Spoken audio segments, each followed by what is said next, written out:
Warga di Jalan Petabara, Pegadungan, Kalideres, Jakarta Barat dikagetkan percikan api di 2 tiang listrik. Rupanya terjadi kebakaran di kabel yang semerawut dan menumpuk. Suara ledakan yang terjadi beberapa kali sempat membuat panik warga. Mereka khawatir api membesar dan menyambar permukiman. Petugas damkar yang tiba di lokasi langsung berupaya memadamkan api. Sementara petugas PLN melakukan perbaikan dan terpaksa memutus aliran listrik untuk sementara. Selain semerawut, terbakarnya tumpukan kabel listrik tersebut diduga karena kelebihan daya. Akibat terbakarnya tumpukan kabel listrik tersebut, permukiman warga di 3 RT di sekitar lokasi terdampak mengalami pemadaman listrik. Dari Jakarta, Miftahul Gani, News melaporkan. Pemadam. Selamat datang kalau saudara. Anu mal, dia tahu ya. Iya. Emaknya dia mau nge. Astagfirullahaladzim. Warga panik saat kobaran api membakar sebuah rumah panggung di Desa Limboro, Polewali Mandar, Sulawesi Barat. Kencangnya angin membuat api cepat menghanguskan rumah yang terbuat dari kayu serta 2 motor yang terparkir. Indikasikan ada korban di dalam rumah, seorang wanita tua yang sudah sakit bersama cucunya. Warga menyelamatkan seorang kakek yang didapati dalam kondisi lemas di kamar mandi. Namun nyawa korban tidak tertolong.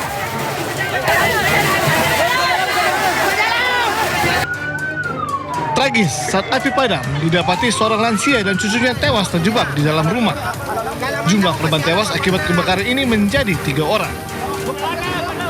Warga menyayangkan petugas damkar tiba setelah rumah hangus terbakar karena lokasi jauh dari pusat kota. Penyebab pasti kebakaran rumah masih diselidiki polisi. Kerugian diperkirakan mencapai ratusan juta rupiah. Dari Polewali Mandar, Sulawesi Barat, Huzair Zainal, iNews melaporkan.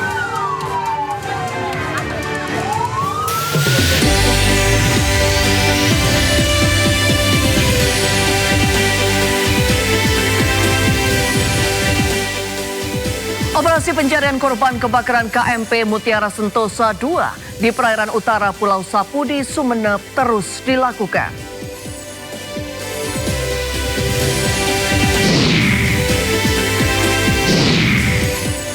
4 perusahaan milik Don Rito yang diduga menjadi tempat pencucian uang digeledah penyidik Kejaksaan Agung.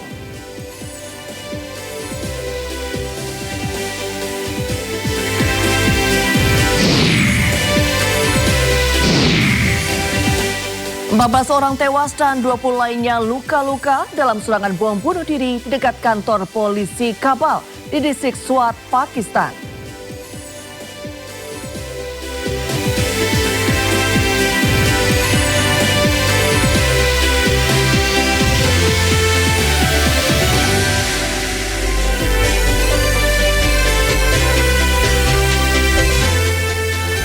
Sindo Malam hadir dengan beragam informasi terkini tanah air serta mancanegara. Bersama saya Reni Arumsari, inilah Sindo Malam selengkapnya.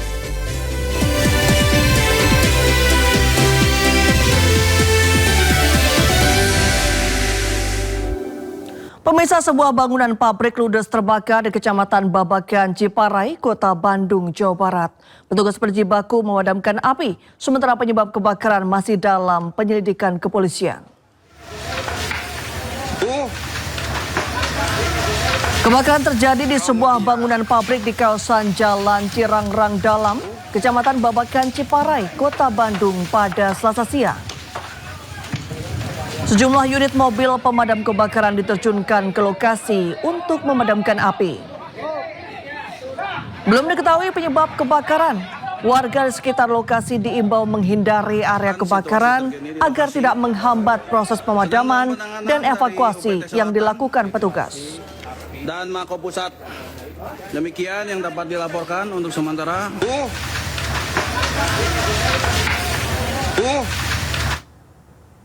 Kebakaran hebat terjadi di permukiman padat penduduk di Jatinegara, Jakarta Timur. Besarnya kobaran api hingga membuat 7 rumah kontrakan hangus terbakar.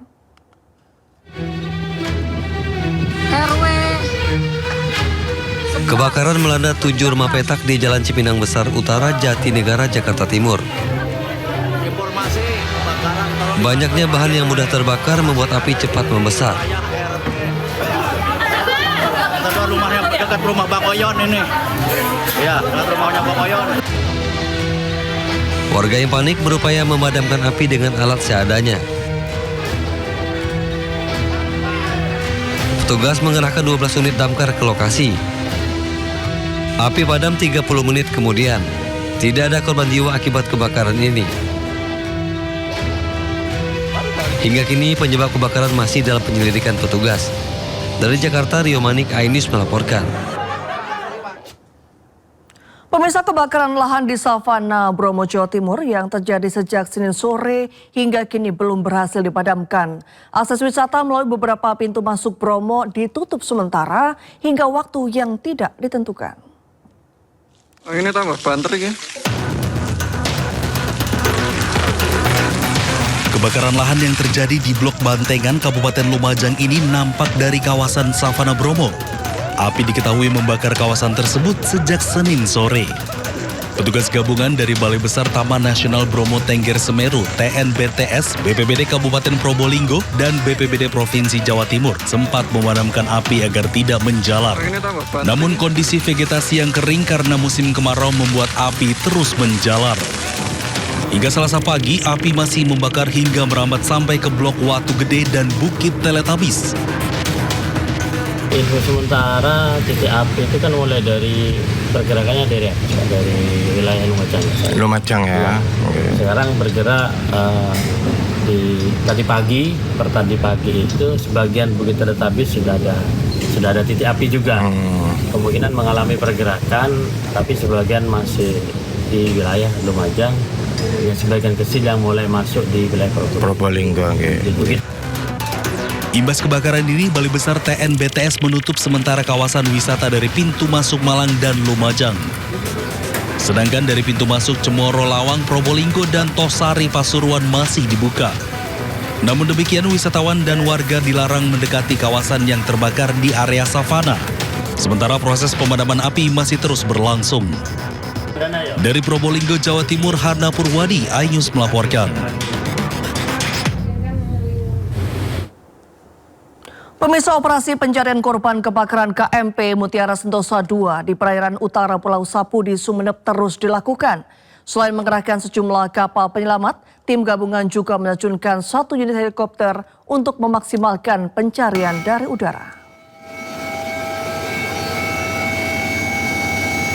Tim gabungan menerbangkan 1 unit helikopter untuk melakukan pengamatan dari udara dan menyisir lokasi kebakaran KMP Mutiara Sentosa II. Langkah ini dilakukan untuk menjangkau area yang sulit terlihat dari permukaan laut sehingga proses pencarian dan evakuasi dapat berjalan lebih cepat. Operasi pencarian hingga kini masih terus dilakukan dengan melibatkan kapal perang KRI Nala TNI AL, KN Permadi Basarnas, Polairut Polda Jawa Timur, dan berbagai unsur SAR gabungan lainnya termasuk nelayan.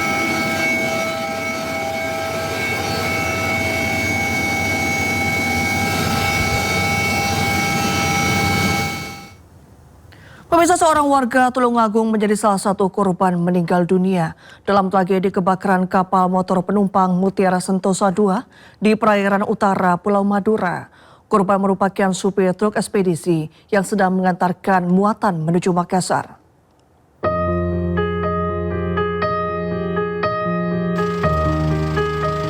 Sari Sukoco, 39 tahun, warga desa Sidorejo, Kecamatan Kauman, Kabupaten Tulungagung, Jawa Timur, menjadi salah satu korban meninggal dunia dalam kebakaran KMP Mutiara Sentosa II. Jenazah korban tiba di rumah duka di Kecamatan Tulungagung pada Senin malam. Saat kejadian, korban sedang menjalankan pekerjaannya sebagai sopir truk ekspedisi menuju Makassar. Korban berangkat bersama rekannya Bambang Susilo, warga desa Sobontoro, Tulungagung. Saat kebakaran semakin membesar, ia mengajak korban untuk melompat ke laut, tetapi korban hanya mengangguk sambil tersenyum. Menurut Bambang yang telah 8 tahun bekerja bersama, korban dikenal sebagai sosok yang tenang dalam bekerja. Ia juga mengungkapkan bahwa almarhum sempat bercerita memiliki rencana menikah pada tahun 2026 ini.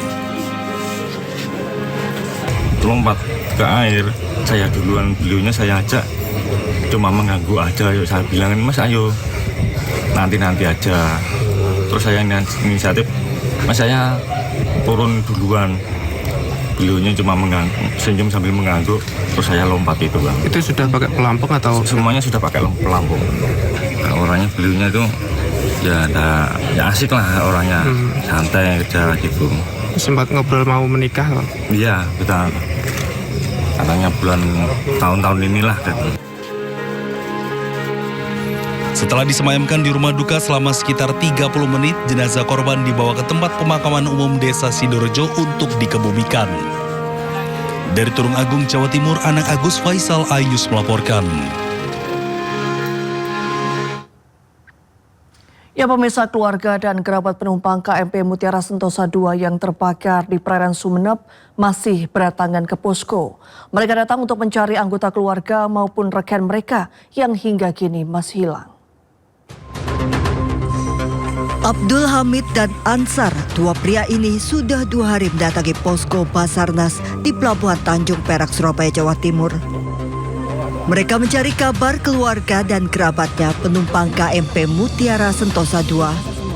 Harap cemas mendapatkan kepastian nasib keluarga mereka, namun ternyata keluarga dan kerabatnya masih hilang. Bersama keluarga yang lain mereka menyebar ke beberapa rumah sakit, posko dan Polda Jawa Timur, namun belum juga mendapatkan kabar. Mereka cari pas kebakaran itu. Kok masih sempat kontak? Masih sempat. Apa waktu yang disampaikan mungkin pada saat komunikasi terakhir? Disampaikan itu dia minta pertolongan. Minta pertolongan, berarti sudah terbakar ya, tadi? Ya, sudah terbakar. Mungkin itu aja. Saya sampaikan. Bawa apa? Itu truk. Angkot? Muatannya apa Pak? Muatannya apa Pak? Muatan logistik. Nah, gitu. Nah, untuk saat ini apa? Saya cek datanya itu apa? Ini 200 lebih korban yang meninggal dari nama kadarnya. 3 hari pasca tragedi maut kebakaran KMP Mutiara Sentosa II, sejumlah keluarga dan kerabat masih terus berdatangan mencari kabar keluarga mereka. Dari Surabaya, Jawa Timur, Nur Syafi'i, iNews melaporkan. Ya, kita ke informasi lainnya, pemirsa. Asik swafoto, 4 wisatawan terhempas ombak hingga jatuh di pantai Semeti, Lombok Tengah, Nusa Tenggara Barat. 1 orang meninggal dunia dan 3 lainnya luka-luka. Dedek anu lalu, dedek rete piku. Telangan, bilain.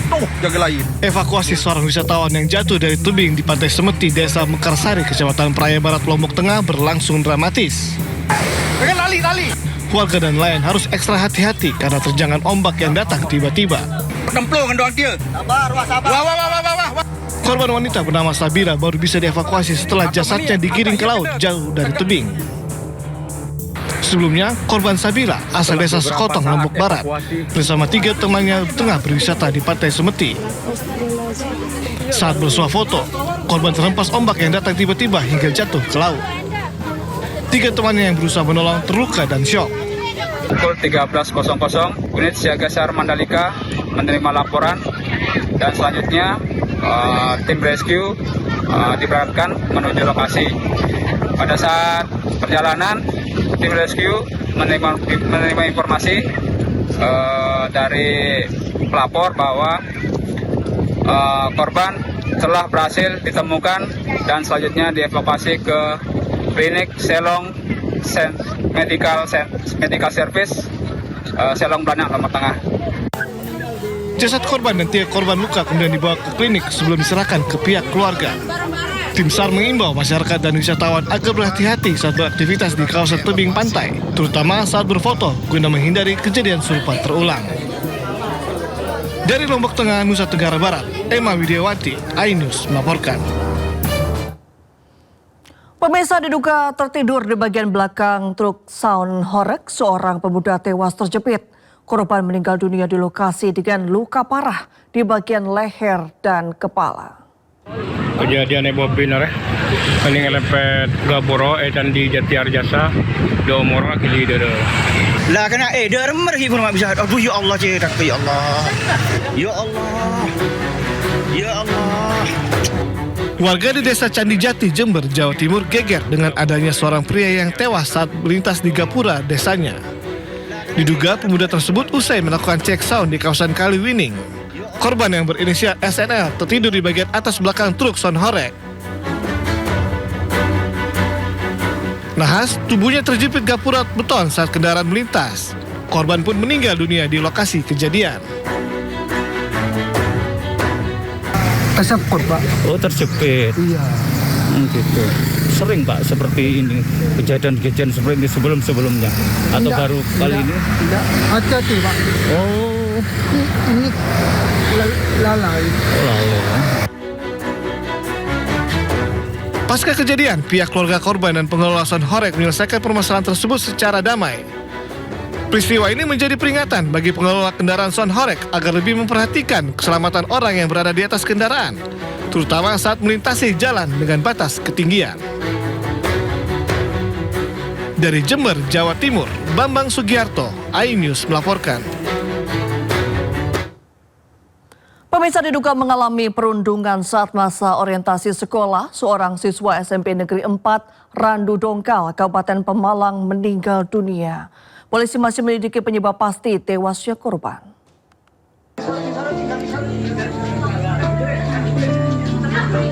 Suasana duka menyelimuti rumah duka AA 14 tahun, siswa kelas 7 SMP Negeri 4 Randu Dongkal, Kabupaten Pemalang.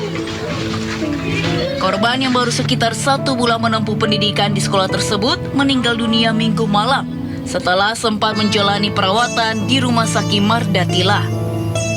Pihak keluarga menduga AA menjadi korban perundungan yang terjadi saat kegiatan masa orientasi sekolah atau MOS.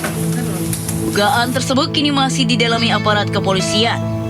Jenazah telah dibawa ke rumah sakit untuk proses otopsi guna mengetahui penyebab pasti kematian korban. Otopsi bersama dengan Bidokes Polda Jateng, dan untuk hasil dari otopsi nanti akan kami rilis lebih lanjut dari hal ini karena kami juga dalam proses penyelidikan dan sejumlah saksi telah diperiksa, namun petugas masih menunggu hasil resmi otopsi menjadi dasar untuk melakukan tindakan selanjutnya.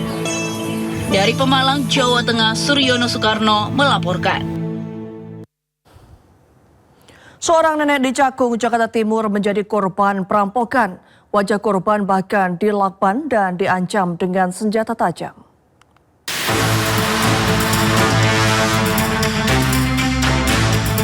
Sungguh malang nasib yang dialami seorang nenek di Cakung, Jakarta Timur ini. Korban yang masih mengenakan mukena wajahnya dilakban setelah jadi korban perampokan di rumahnya sendiri. Kurang dari 24 jam polisi berhasil menangkap pelaku di rumahnya. Pelaku ternyata merupakan tetangga korban yang ingin menguras harta korban. Dari rumah korban, polisi temukan ponsel hingga golok yang digunakan pelaku untuk ancam korban. Pelaku pun langsung digiring ke Polsek Cakung untuk diperiksa lebih lanjut. Ya, alhamdulillah udah kita amankan untuk rilis besok di anting, terus pisau, sama uang 400. Di kediamannya, di persembunyiannya, ya. Sebelumnya, Nenek Hartati dirampok saat sendirian di rumahnya. Berdasarkan pengakuannya, pelaku datang saat korban sedang sholat zuhur dan menggasak ponsel, perhiasan hingga uang tunai korban. Pelaku kemudian melakban wajah dan kaki korban dan mengancam korban dengan golok agar korban tidak berteriak. Setelah pelaku kabur, Nenek Hartati berhasil membebaskan diri dan langsung melaporkan perampokan yang dialaminya ke polisi. Pas itu nengok ada nenek lagi sholat tuh, sama dia langsung langsung ditarik tuh, suruh bangun lu, masuk kamar katanya gitu, masuk kamar tuh. Lu diam lu ya, jangan teriak sambil nodongin senjata tuh, sajam. Kalau teriak bisa gua nih baru keluar dari penjara. Kasus perampokan ini ditangani Polsek Cakung dan Polres Metro Jakarta Timur. Dari Jakarta, Rio Manik, iNews melaporkan.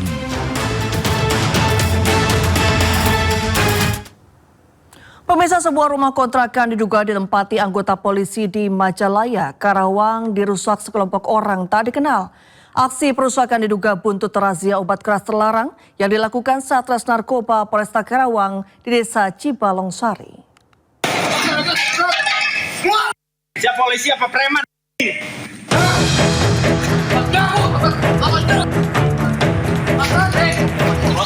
Sekelompok orang tak dikenal mendatangi rumah kontrakan anggota Polres Karawang dan melakukan pengerusakan di perumahan Tatar Endah, Kecamatan Majalaya, Karawang.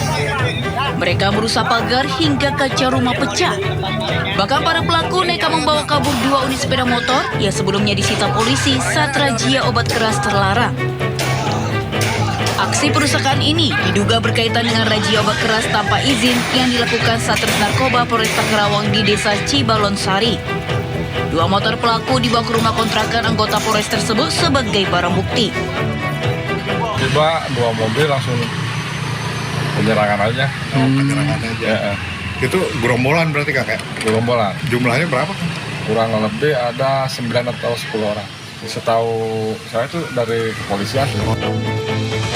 Pasca kejadian, petugas telah memasang garis polisi di lokasi untuk keperluan penyelidikan. Pihak Polres Karawang kini masih mendalami kronologi aksi pengerusakan tersebut. Dari Karawang, Jawa Barat, Rudi Setiawan, iNews melaporkan. Pemirsa, pagar tinggi yang sebelumnya terpasang di depan pusat perbelanjaan kawasan Menteng Dalam, Tebet, Jakarta Selatan, kini telah dibongkar. Keberadaan pagar tersebut dinilai membatasi akses visual dan konektivitas antara kawasan mal dengan ruang publik.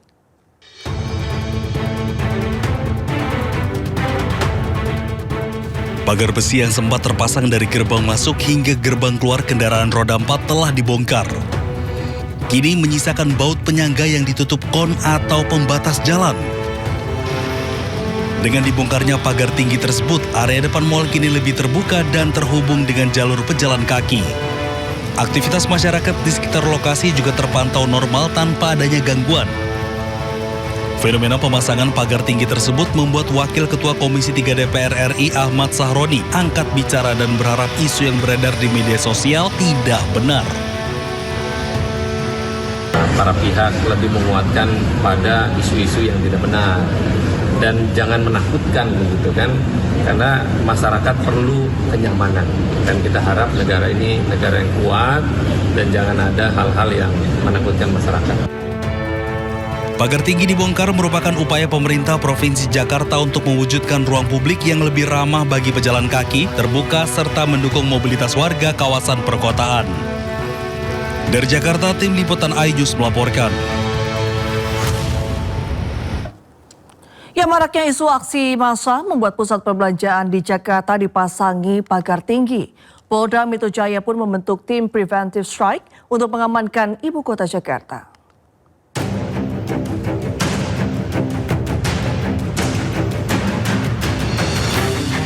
Pagar besi membentang di area depan sebuah mal di kawasan Kasablanka, Jakarta Selatan. Pemasangan pagar memicu spekulasi atas situasi keamanan Jakarta. Tak ingin spekulasi berkembang menjadi kecemasan, Gubernur DKI Jakarta Pramono Anung meminta pengelola mal membongkar pagar besi ini. Pramono meminta pengelola tidak bersikap berlebihan dalam merespon situasi keamanan kota. Mungkin bagian dari kekhawatiran, tetapi nanti pada saatnya pasti saya akan minta untuk pagar-pagar itu dilepas kembali. Karena kekhawatiran yang berlebihan juga tidak baik. Dan saya sebagai Gubernur Jakarta koordinasi dengan TNI, Polri. Tak lama, pagar pun dibongkar. Pihak Mall Pakuwon Group membantah pemasangan pagar untuk menghalau aksi massa, namun semata memberikan keamanan dan kenyamanan bagi pengunjung. Sementara itu, Polda Metro Jaya mengaku belum menerima pemberitahuan terkait akan adanya aksi massa yang diduga melatar belakangi pemasangan pagar pada sejumlah mal. Polda Metro Jaya juga telah membentuk tim preventive strike untuk memastikan keamanan ibu kota. Kapolda Metro Jaya sudah menegaskan membentuk tim preventive strike yang terdiri dari Direktorat Operasional yang ada di Polda Metro Jaya. Jadi sudah melakukan mitigasi awal. Apabila ada kelompok-kelompok yang mencoba membuat kerusuhan, membuat situasi tidak nyaman dan aman di wilayah hukum Polda Metro Jaya, termasuk wilayah-wilayah penyangga, akan dilakukan tindakan tepat, tegas, dan terukur. Tak hanya itu, Polda juga meningkatkan patroli berskala kecil hingga besar di wilayah penyangga ibu kota Jakarta. Apabila ada kelompok-kelompok yang mencoba membuat kerusuhan dan situasi tidak aman, akan ditindak tegas dan terukur. Tim Liputan iNews melaporkan. 4 perusahaan milik Don Rito yang diduga menjadi tempat pencucian uang digeledah penyidik Kejaksaan Agung. Informasi selengkapnya usai jeda, tetap di Sindo Malam.